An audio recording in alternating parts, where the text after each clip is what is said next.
Uttarakhand BJP में अंदरूनी कलह से फिर आई है सामने। साथ ही साथ रुड़की में आपस में उलझे हैं बीजेपी कार्यकर्ता। मंत्री यतीश्वरानंद के सामने हुआ ये बड़ा हंगामा। कल रायपुर में विधायक उमेश शर्मा काऊ कार्यकर्ताओं से उलझ पड़े थे। बीजेपी में आपसी कलह लगातार सबके सामने आ रही है। ये अहम जानकारी आप तक पहुंचा रहे हैं, जहां पर बीजेपी के विधायक और कार्यकर्ताओं में आपसी कलह, आपसी मतभेद लगातार देखने को मिल रहे हैं। और इसी बीच उत्तराखंड बीजेपी में अंदरूनी कलह फिर से सामने आई, जिसके बाद रुड़की में आपस में उलझे हैं बीजेपी कार्यकर्ता। यह अहम जानकारी आप तक पहुंचा रहे हैं। और वहीं रुड़की में गणेश पुल के चौराहे पर छत्रपति शिवाजी की मूर्ति का स्थापना के दौरान बीजेपी कार्यकर्ताओं ने जमकर झड़प देखने को मिली है, जिसके बाद स्थानीय पुलिस ने मौके पर पहुंचकर मामले को शांत कराया। पूरा मामला अनावरण की शिलापट को लेकर गरमा गया था, जब रुड़की मेयर के नाम के बदले झबरेड़ा विधायक देशराज कर्णवाल का नाम लिखा गया, जिसके बाद आनंद फालन में विधायक का नाम हटाकर मेयर का नाम लिख दिया गया है। जिसके बाद झबरेड़ा विधायक भड़क गए और गन्ना मंत्री यतीश्वरानंद के सामने जमकर हंगामा काटा है। बीजेपी कार्यकर्ताओं के बीच विवाद इतना बढ़ गया कि पुलिस को मामले में हस्तक्षेप करना पड़ा है। विधायक देशराज के प्रतिनिधि सतीश शर्मा ने मेयर पर ओछी राजनीति करने का भी आरोप लगा दिया। बीच में खड़े हुए अच्छा नहीं लगता।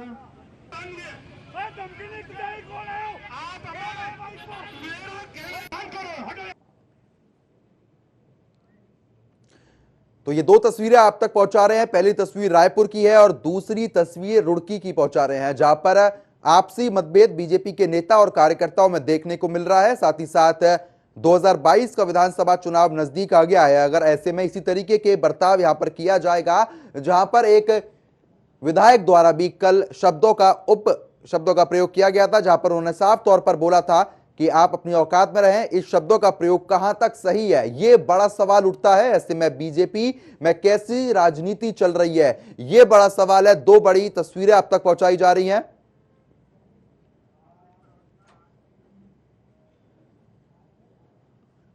और इसी बीच हमारे साथ कांग्रेस प्रवक्ता आरपी रतूड़ी जी हमारे साथ जुड़ गए हैं। आरपी जी, जिस तरीके से अब कांग्रेस लगातार पूरे प्रयास कर रही है, लेकिन उसी बीच बीजेपी की तरफ से आपसी मतभेद देखने को मिल रहे हैं, क्या कुछ अपनी बात कहेंगे इस पर आप? देखिए, जो पार्टी अपने आप को बड़ी अनुशासित कहती थी, अनुशासित का ढोल पीटती थी, उसका कई दिनों से दिखाई दे रहा कि अंदरूना झगड़ा इतना बढ़ गया। एक तरफ पे जन आशीर्वाद की बात करते हैं और एक तरफ कार्यकर्ता आपस में गाली गलौज और मारपीट और झूठ पत्रम की बात करते हैं। चाहे वो रायपुर का मामला हो, चाहे वो रुड़की का मामला हो, इस तरह के शब्दों का प्रयोग किया गया। इससे लगता है कि पार्टी का अंदरूना मामला बड़ा खोखला हो चुका है। ये उस संतरे की तरह है कि बाहर से दिखने में भले एक कबर हो, लेकिन अंदर अनेक फांके हैं। ये अलग अलग विघटन है, विचारधारा इनकी एकजुट नहीं हो पा रही है। तो ये चुनाव में जनता के हितों की चिंता के बजाय अब आपस में ही भिड़ना शुरू कर गए। तो जनता के हित तो इनके लिए पहले भी महत्वपूर्ण नहीं थे, केवल अपने हित सर्वोपरि थे। तो आज भी ये टकराहट केवल अपने हितों की है। एक विधायक अपने ही जिला संगठन के उपाध्यक्ष को कहता तेरी औकात क्या है, उसी तरह विधायक का रुड़की में नाम हटा करके मेयर का लिखते हैं। तो ये आरपी जी देखिए, पहले भी इस तरीके की वीडियो लगातार सामने आई थी, जहां पर कल हमने बीजेपी प्रवक्ताओं से पूछा भी तो वो बार बार ये कहते हुए नजर आए कि ये वीडियो कट कॉपी पेस्ट करके बनाई गई है, ऐसा कुछ नहीं है, मामले का संज्ञान लिया जा रहा है। पेश करके क्यों है, पहले भी उमेश शर्मा काऊ का आपने देखा होगा, बाकायदा उन्होंने चिट्ठी लिखी थी उनके विरुद्ध। जिस तरह संगठन वहाँ मीटिंगें कर रहा, बैठकें कर रहा है, और केवल एक वो नहीं है। हरिद्वार में संजय गुप्ता ने क्या कहा था मुख्यमंत्री को, त्रिवेंद्र सिंह जी को, चमोली जी ने जो विधायक थे उन्होंने जब यहाँ अतिक्रमण हटा रहे थे तो क्या कहा था मुख्यमंत्री को। तो इनका ये केवल आपस में उलझ के रह जाएंगे। जनता के हितों की चिंता तो इनको है नहीं। जनता तो चाहे महंगाई से मरे, चाहे बेरोजगारी से मरे, चाहे भूख से मरे, इनको इससे कोई लेना देना नहीं है। इनको ये चिंता नहीं कि हम जनता के हितों की चिंता करें, मेरा नाम नहीं है, मेरी इज्जत का सवाल हो गया, इसी में उलझ के रह जाएंगे। लेकिन जनता इनको अब 2022 में सबक सिखाएगी। जो इनको अपच बहुमत दिया था वो शायद इनको पच नहीं रहा। बिल्कुल, लेकिन आरपी जी, जिस तरीके से यहाँ पर अब शब्दों का प्रयोग किया जाता है, औकात जैसे शब्दों का प्रयोग हो रहा है, तो ऐसी क्या वजह सामने आ रही है कि इतनी गर्मा गर्मी देखने को मिल जाती है तुरंत? नहीं, मैंने कहा नहीं कि ये गरिमा के विपरीत भी है। विधायक के शब्दों का जो प्रयोग किया गया वो कोई बहुत अच्छी गरिमा नहीं है। विधायक को भी अपने नियंत्रण में रहना चाहिए। कार्यकर्ता चाहे छोटा हो बड़ा हो, शब्दों का प्रयोग हर एक की, ठीक है आरपी जी, मैं आपको रोक रहा हूँ, की अपनी हैसियत होती ठीक है आरपी जी, मैं आपको रोक रहा हूँ। और इसी बीच बीजेपी प्रवक्ता नवीन ठाकुर हमारे साथ जुड़ गए हैं। नवीन जी, बीजेपी में ऐसी क्या वजह है जिसमें कांग्रेस लगातार तैयारियों में जुटी हुई है लेकिन आप लोग झड़प में जुटे हुए हैं? नहीं, देखिए प्रद्युमन जी, हमारी पार्टी भी लगातार जो है काम कर रही है पूरे प्रदेश में, और विकास के दम पर हम चुनाव में जाएंगे। आदरणीय जोशी जी अभी जो बोल रहे थे, बहुत वरिष्ठ नेता है कांग्रेस के और हमारे भी जो है आदरणीय हैं।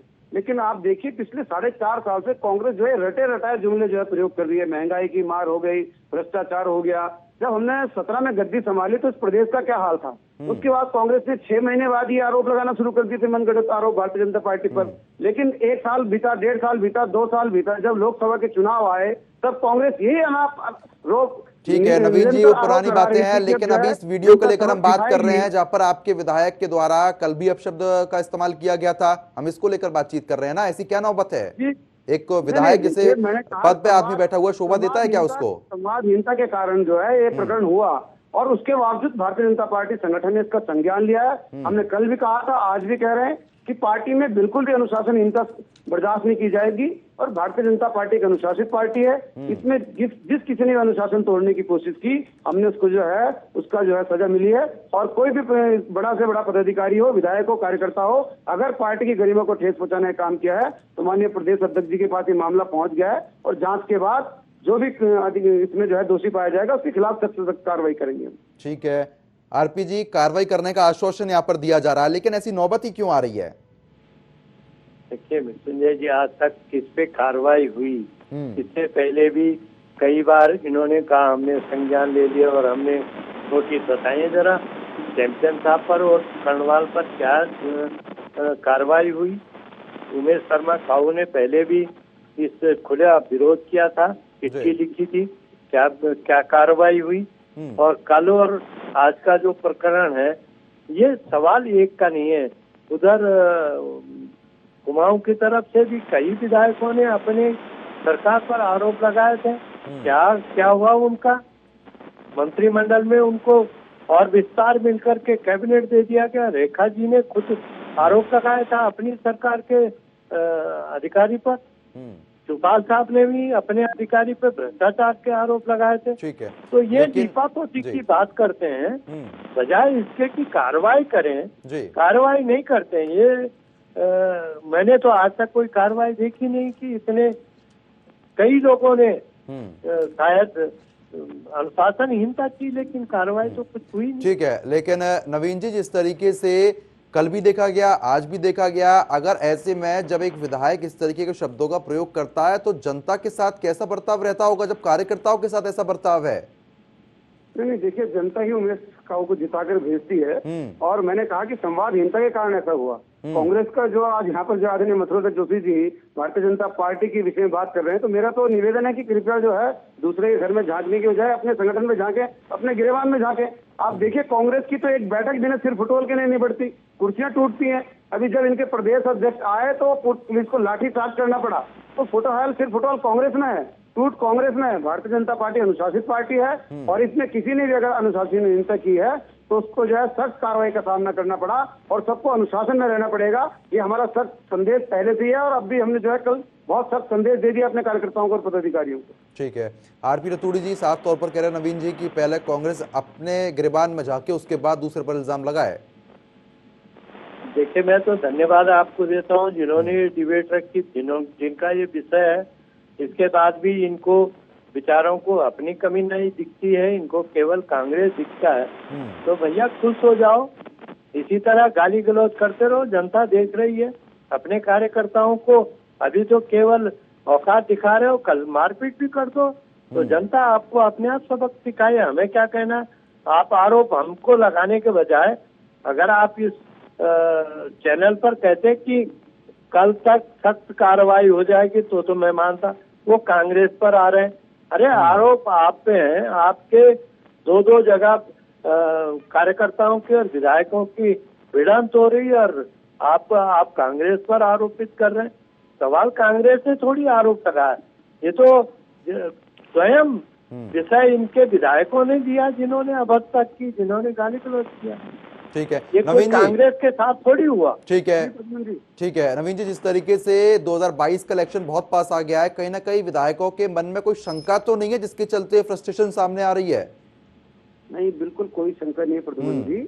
हम स्पष्ट हैं। हम अपने विकास के मॉडल को लेकर पूर्व में भी चुनाव में गए हैं, अब भी विकास के मॉडल को लेकर चुनाव में जाएंगे। तो संकेत कांग्रेस है, इसलिए उसे कभी परिवर्तन यात्रा निकालने पड़ रही है, कभी जो उनके पूर्व मुख्यमंत्री को जो है चिंता हो रही है कि मेरे ऊपर हमला हो जाएगा, वो पहले से आशंकित हो रहे हैं। तो भारतीय जनता पार्टी के सभी विधायक जो है बहुत धैर्य के साथ अपने जो लक्ष्य उनको दिए गए उन काम में जुटे हुए हैं। मैंने कहा कल का जो है प्रकरण दुर्भाग्यपूर्ण है, हम बोल रहे हैं दुर्भाग्यपूर्ण है, लेकिन संवादहीनता के कारण जो है इस प्रकार की घटना सामने आई और हमने सख्त लहजे में अपने विधायकों को और जो कार्यकर्ता इसमें संलग्न थे उनको संदेश दे दिया है कि अनुशासनहीनता बिल्कुल बर्दाश्त नहीं की जाएगी। जांच होगी और जांच में जो भी दोषी पाया जाएगा उसके खिलाफ सख्त कार्रवाई हम करेंगे। चलिए ठीक है, दोनों मेहमानों का हमारे साथ जुड़ने के लिए और बातचीत करने के लिए बहुत बहुत शुक्रिया। तो जिस तरीके से लगातार अब बीजेपी में झड़प यहां पर देखने को मिल रही है, लेकिन सबसे बड़ी बात यह है कि 2022 विधानसभा चुनाव में क्या कुछ होना ये जरूर वक्त बताएगा।